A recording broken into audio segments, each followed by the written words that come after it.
barrel of monkeys. And Sun Wukong says, I know. So a barrel of monkeys is weird, crazy, interesting, right? Who has ever seen a barrel of monkeys?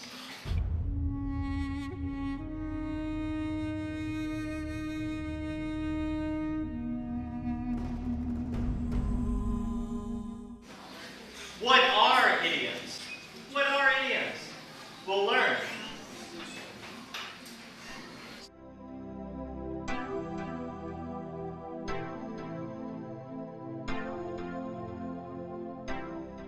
So let's look at an example.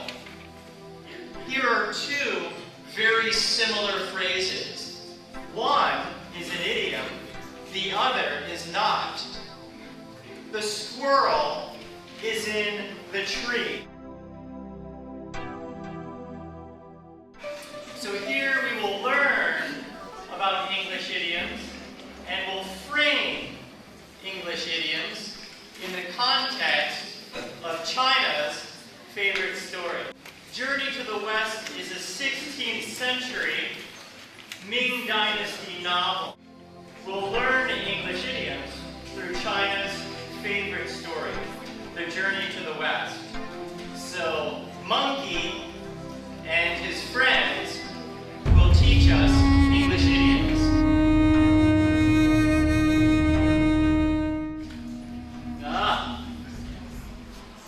J says, I'm so hungry, I could eat a horse. Yeah, eat a lot. She gets the last one.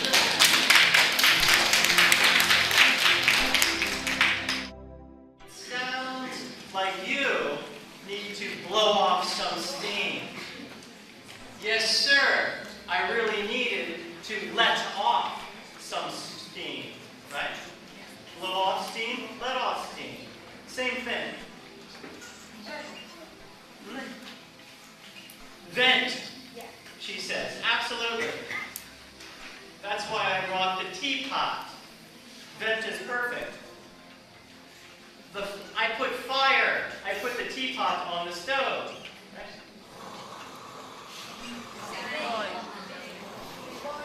Right? It boils the water.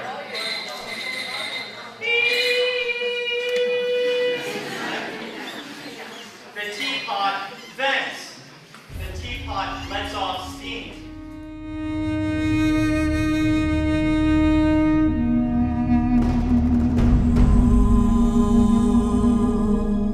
The story is an allegory telling us that our heart and our mind must work together, right?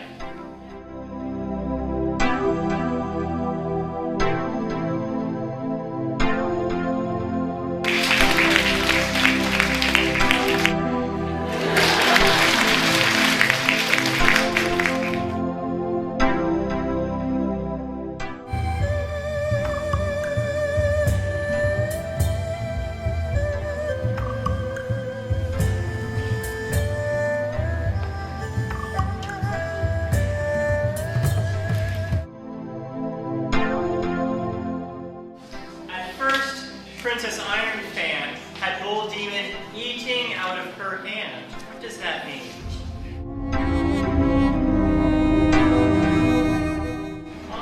We sure have covered a lot of ground. In business, if you have a business meeting and you cover many topics, right?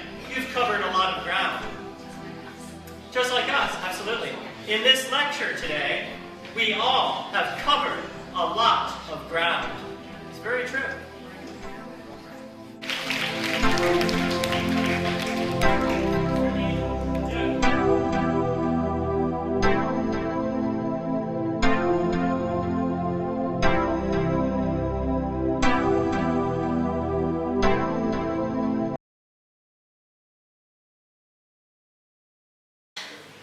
So this lecture will cover differences between Chinese and English, and then we'll talk about pronunciation, and then we'll talk about grammar, and then we'll talk about something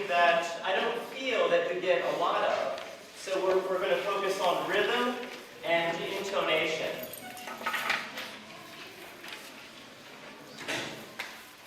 And so we'll begin with some of the differences between Chinese and English.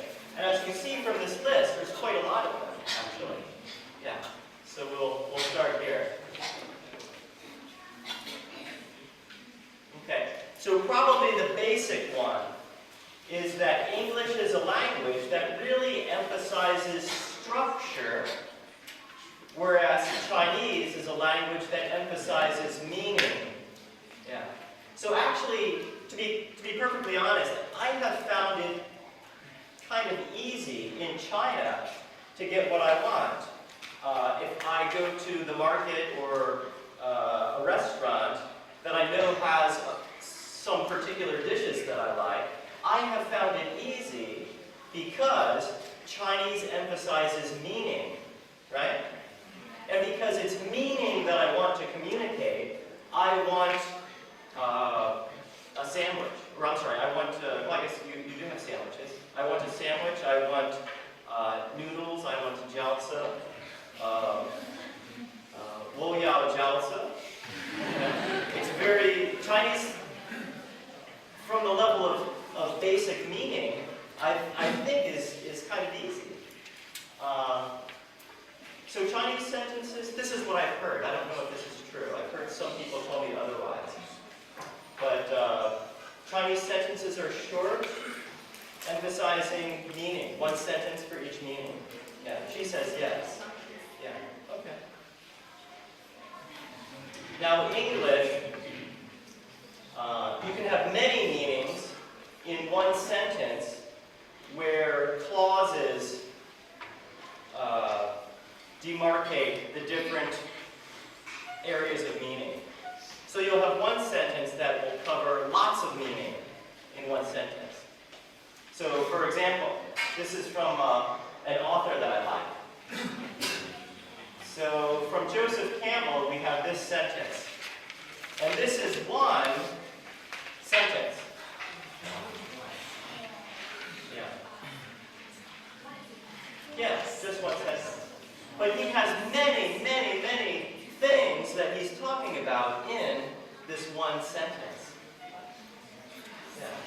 So English is not always this difficult, but this is just an example of how many meanings can be in one sentence. It's a particularly frightening example, maybe. So the roots of the Chinese language is in pictographic writing. I believe people now call Chinese logographic. But different word, it doesn't matter. Pictographic means that the characters, the characters look like a picture. So the character for Shan, mountain, is a mountain. In Old Chinese, people understood this as a drawing of a mountain. In English, by contrast, we have the word mountain, which is 2 syllables and 8 letters. Each letter represents a sound. So there we have it. English is phonetic. It's based on sounds. Whereas Chinese is pictographic. It's based on images. Yeah. So English, sounds. Chinese, images. T's. T's. T's. Very good. Very good. So have I told you about my dog? My dog. My dog's name is Victor. And let's do Victor here.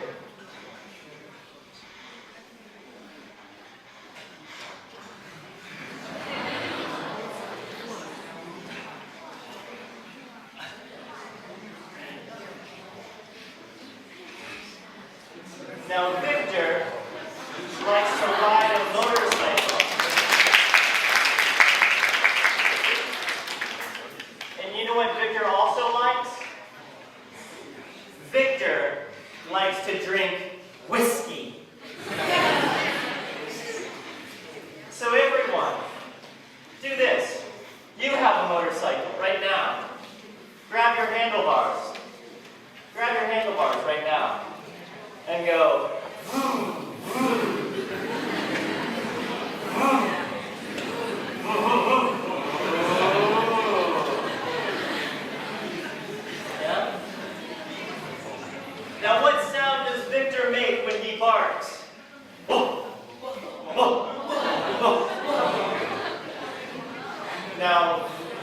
Victor likes whiskey. Sometimes Victor goes to Wan Xin and drinks. He goes and he asks for whiskey. So everyone, do this. Go whiskey. And do this. Go Victor. Yeah, very good.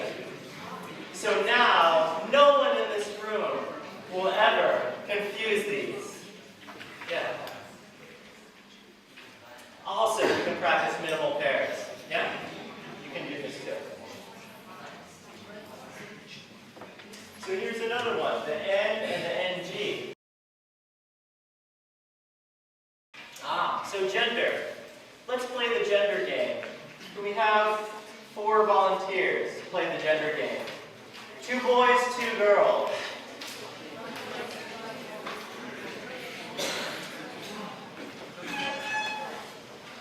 And you'll notice in your sheet, on your sheet, that you have the rules of the gender game, okay? So here's how we play. We make a square with 2 girls and 2 boys. Okay? And let's have the girls on the, no. So here. One girl here, 1 boy here, 1 girl here.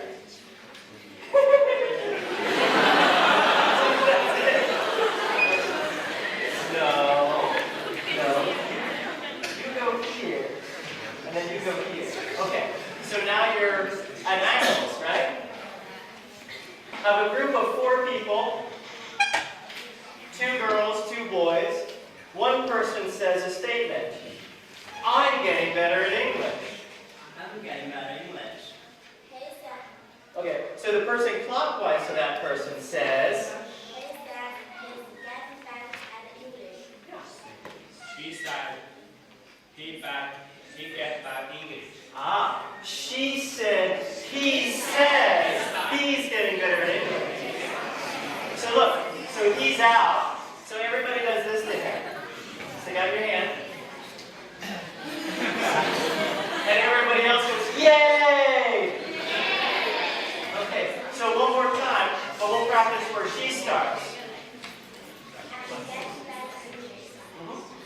She said, he get back English. Uh-huh.